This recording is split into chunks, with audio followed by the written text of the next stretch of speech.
ఈ స్టోరీ వినే ప్రతి ఒక్కరికి ఒక చిన్న రిక్వెస్ట్. ఇంతవరకు మన ఛానల్ని ఎవరు సబ్స్క్రైబ్ చేసుకోకపోతే ఇప్పుడే సబ్స్క్రైబ్ చేసుకోండి. అలాగే పక్కనే ఉన్న బెల్ ఐకాన్ కూడా యాక్టివ్లో ఉంచుకోండి. ఇంకా ఈరోజు మన రియల్ హారర్ స్టోరీలోకి వెళ్ళిపోదామా?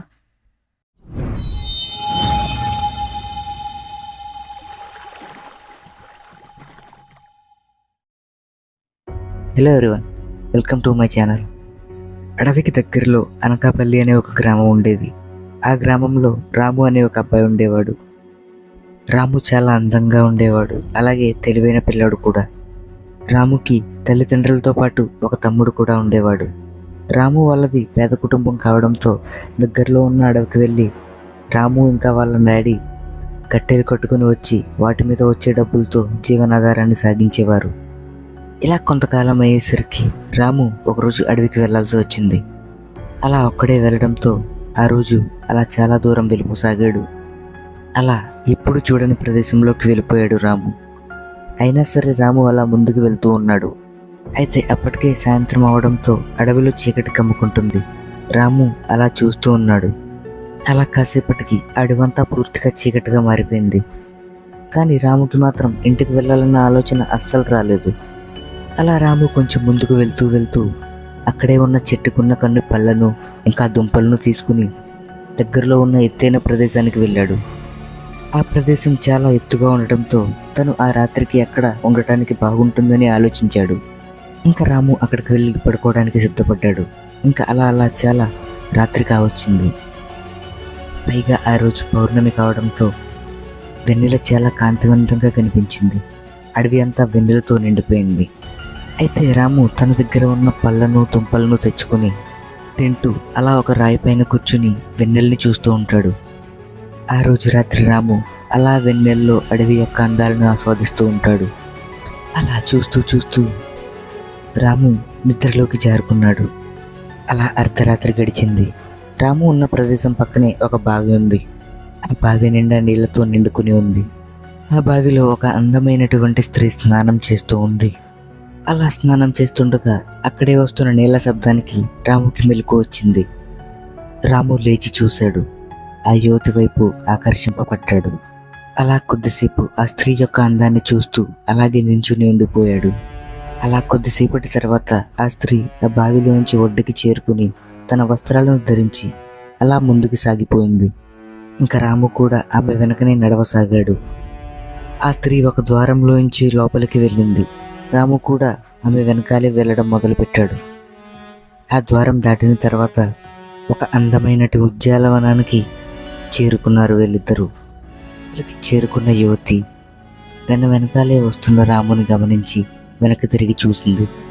ఎవరు నువ్వు? నన్నెందుకు వెంబడిస్తున్నావు అని అడిగింది. నన్ను అందరూ రాము అని పిలుస్తారు. నా దగ్గరలే ఉన్న ఒక చిన్న గ్రామం అని రాము తనకి చెప్తాడు. అయినా మీరెవరు? ఇంత అందంగా ఉన్నారు. రాత్రిపూట ఒంటరిగా ఈ ప్రదేశానికి ఎందుకు వచ్చారు అని అడుగుతాడు. మేముండేది అడవిలోనే, మా నివాసం కూడా ఇక్కడ దగ్గరలోనే ఉంది. కానీ నాకు వెన్నెల రాత్రి అంటే చాలా ఇష్టం. నేను ఇలా రావటం మా అమ్మ నాన్నలకన్నా తెలిస్తే వాళ్ళు నన్ను పంపించరని వాళ్ళకు తెలియకుండా ఒక్కదాన్నే వచ్చానని చెప్పేసి రాముకు చెప్తుంది. ఇంకా వాళ్ళిద్దరి మధ్యన మాటలు కలిసి వాళ్ళిద్దరూ కలిసి ఆ ఉద్యానవనంలో కలిసి తిరిగారు. అలా కలిసి తిరుగుతూనే వాళ్ళిద్దరూ ఇష్టపడ్డారు. అలా కాసేపు తిరిగిన తర్వాత ఆ యువతి రాముతో ఇలా అంటుంది. మీరు నాకు చాలా నచ్చారు. నేను మీ మీద మనసు పడ్డాను. నేను మిమ్మల్ని పెళ్లి చేసుకుందాం అనుకుంటున్నాను అని రాముతో అంటుంది. ఇంతలో రాము మనసులో ఏమనిపిస్తుందంటే ఇవన్నీ తను చెప్పాల్సిన మాటలు ఆ స్త్రీ చెప్పడంతో రాముకి చాలా ఆనందం వచ్చింది. ఇంకా ఆ ఆనందంలో వాళ్ళిద్దరూ అలా ఆ ఉద్యానవనం అంతా తిరిగేసి ఆ వెన్నెల రాత్రిలో చాలా ఆనందంగా ఉన్నారు. ఇంకా ఆ అందమైన స్త్రీతో అలా ముందుకు వెళ్తూ ఉన్న కొద్దీ ఎప్పుడు చూడనటువంటి ప్రదేశాలను చూస్తూ ముక్తుడైపోయాడు రాము. ఇంతలో ఆ యువతి రాముతో ఇలా అంటుంది. సరే, మా ఇల్లు సమీపించింది. ఇంకొద్దిసేపట్లో నేను మా ఇంటికి వెళ్ళిపోతాను అని చెప్పేసరికి రాము ఇలా అన్నాడు. ఇంతవరకు నన్ను ప్రేమించానని చెప్పి ఒంటరిగా వదిలేసి ఎలా వెళ్ళిపోతున్నావు అని అడిగేసరికి ఆ యువతి రాముతో ఎలా అంటుంది. నిన్ను ఒక్కడినే వదిలేసి నేను ఎలా వెళ్తాను అని రాము చేయి పట్టుకుని పద, నిన్ను కూడా మా ఇంటికి తీసుకుని వెళ్తాను. అలా ఆ యువతి రాము యొక్క చేయిని గట్టిగా పట్టుకుని వాళ్ళ ఇంటి వైపు తీసుకుని వెళ్ళింది.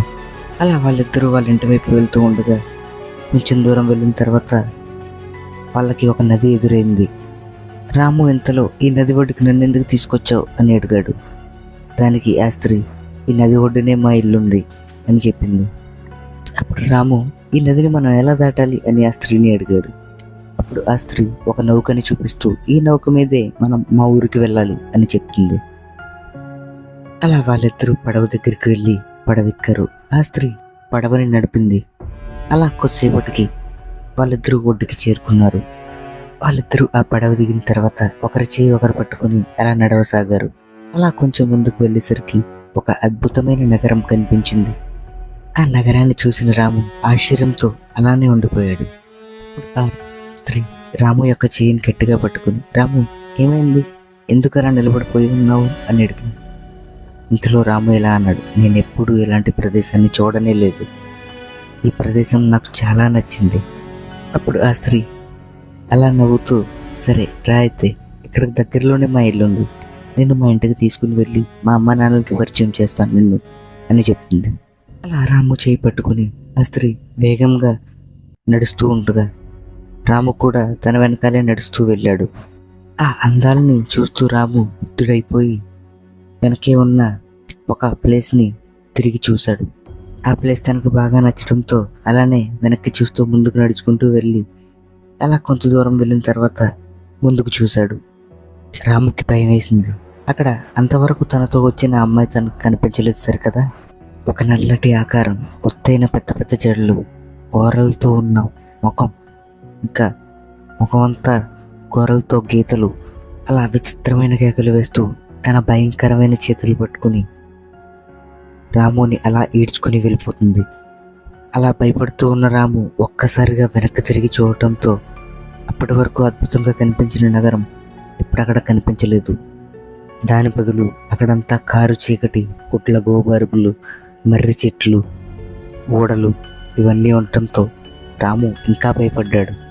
అలా రాము చుట్టూ భయంకరమైన రూపాలతో వింత వింత ఆకారాలు రాముని చుట్టుముట్టి వాళ్ళ వద్ద ఉన్న కత్తులతో రాముని గాయపరిచి రాము ఒంటిపై ఘాట్లు పెడుతూ అలా రాముని ఒక భయంకరమైన గుహలోకి ఈడ్చుకుంటూ వెళ్ళాయి. ఆ గుహని చూసి మొత్తానికి భయపడిపోయాడు రాము. ఆ గుహలోకి వచ్చినటువంటి ఆకారాలు, వాళ్ళు చేస్తున్న పనులు రాముకి చాలా భయం పుట్టించాయి. ఆ పక్కనున్న ప్రదేశం, ఆ గుహ అంతా కూడా చాలా భయంకరంగా ఉండడంతో రాము చాలా భయపడ్డాడు. రాముని లోపలికి తీసుకెళ్లిన ఆ వింత రూపం రాము చేయి పట్టుకునేసరికి రాము భయపడి తన చేయిని విదిలించుకున్నాడు. ఎవరు మీరు, నన్ను వదలండి, నేను ఇక్కడి నుంచి అర్జెంటుగా వెళ్ళాలి అని రాము గట్టిగా అరవడంతో ఆ వింత రూపాలు ఇంకా శక్తిగా మారాయి. రాము అలా అరుస్తూ ఆ గుహలో నుంచి నన్ను కాపాడండి, కాపాడండి, ఎవరైనా రక్షించండి అని అరుస్తూ ఆ గుహ లోపల నుంచి బయటకు వచ్చాడు. అప్పుడు రామే పక్కనున్నటువంటి రాము తండ్రి, రాము ఎందుకు అలా అరుస్తున్నావు అని అడిగాడు. తండ్రి మాట విన్నటువంటి రాము అప్పుడే నిద్ర నుంచి మేల్కొని, నాన్న మనం ఎక్కడున్నాం అని అడిగాడు. అప్పుడు నాన్న, మనం అడవిలోనే ఉన్నాం, నువ్వు నిన్న రాత్రి ఇంటికి రానందువల్ల మేమంతా చాలా కంగారు పడ్డాం. రాత్రి మేమంతా ఎవరూ ఇంట్లో నిద్రపోలేదు, నువ్వేమైపోయావా అని కంగారు పడుతూ ఉదయమే లేచి మీ దగ్గరికి బయలుదేరాం. తీరా చూస్తే నువ్వు ఈ బండరాయి మీద పడుకుని ఊరికి కేకలు వేస్తున్నావు అని జరిగిన విషయం అంతా రాముకి చెప్పాడు రాము యొక్క తండ్రి. కానీ రాముకి మాత్రం రాత్రి ఆ ప్రదేశం ఎలా కనిపించిందో ఉదయం అయితే ఆ రకంగా లేదు. ఇంతకీ అప్పుడు అర్థమైంది రాముకి, ఆహా ఇదంతా రాత్రి నాకు వచ్చిన కళ అనుకుని వాళ్ళ తండ్రితో కలిసి ఇంటికి చేరుకున్నాడు రాము. అలా ఇంటికి వెళ్ళిన రాము రాత్రి జరిగిందంతా వాళ్ళ తల్లిదండ్రులకు చెప్పాడు. అదంతా విని రాము యొక్క తండ్రి రాముతో ఇలా అన్నాడు, చూడు రాము, నువ్వు రాత్రంతా గడిపింది ఒక భయంకరమైన ప్రదేశంలో. ఆ ప్రదేశాన్ని యక్షిని ఆవహించి ఉంది. యక్షిని ఆవహించిన ప్రదేశంలో ఇలాంటి సంఘటనలు చాలా జరుగుతాయి. అంతేకాదు, అలా యక్షిని ఆవహించిన అడవిలో ఎవరైనా చిక్కుకుంటే కొన్ని సందర్భాల్లో వాళ్ళు చనిపోయే అవకాశాలు కూడా ఎక్కువ ఉన్నాయి. అలా చెప్పగా ఇంకా తర్వాత రోజు నుంచి రాముకి ఆ యక్షిని మీద చాలా భయం పెరుగుతూ వచ్చింది. అలా కొన్ని రోజులు పోయిన తర్వాత ఆ యక్షిని కొండపైకి ఇంకా ఆ యక్షిని ఉన్న అడవి ప్రాంతానికి పూర్తిగా రాము వెళ్ళటమే మానేశాడు.